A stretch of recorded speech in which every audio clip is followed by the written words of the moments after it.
thank you for having me here this morning. It's not often or ever a speaker comes to the Senate, so thanks for letting me come over here to what we call the high rent district. There's good reason for that. Yeah, that's right. Yeah, I haven't been over here in a long time. I appreciate the opportunity to say a few words about a good, close, old friend. Mark Green needs no introduction to this panel. He's long been a forceful advocate for American leadership in global development. He undoubtedly possesses the expertise and the experience. He's the perfect person for this job to lead USAID and to fulfill its mission. He's going to deliver the utmost transparency and accountability for taxpayers.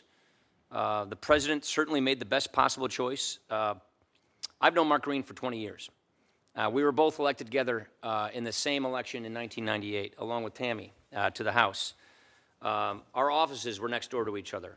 Our staffs were closely related and integrated. We went to Bible study together every single week. We rose to the ranks in Wisconsin politics together. It was clear to me back in those days that Mark Green had a higher calling. His heart was always set on making a difference for people in need. You could see it when he talked about his time in Africa, when he and Sue lived in a tent and were missionaries and working in Peace Corps work. You could see it when his choice to get on a committee was the Foreign Affairs Committee because he wanted to work on things like PEPFAR and the Millennium Challenge Account Law. He was so passionate about those issues. I was over working on budget spreadsheets. Mark Green was working on Millennium and PEPFAR and these issues.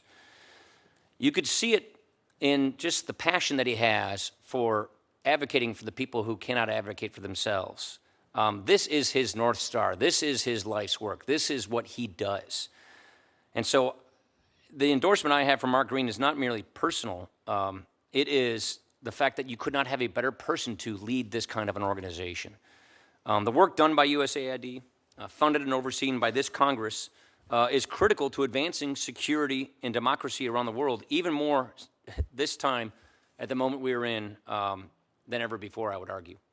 I think Mark understands as well as anyone that the strength and clarity of America's leadership is vital to our interests and our overall global security and stability. We're going to be very fortunate to have Mark Green as our voice and representative to the developing world. As administrator of USAID, he will do what he always has done. He has an uncanny ability to bring people together of differing views, of differing backgrounds, and to get them to work on the same page. He is a person who knows what it takes to improve and transform the lives of others.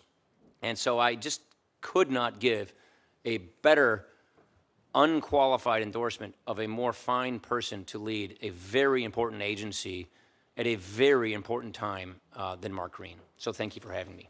Appreciate it.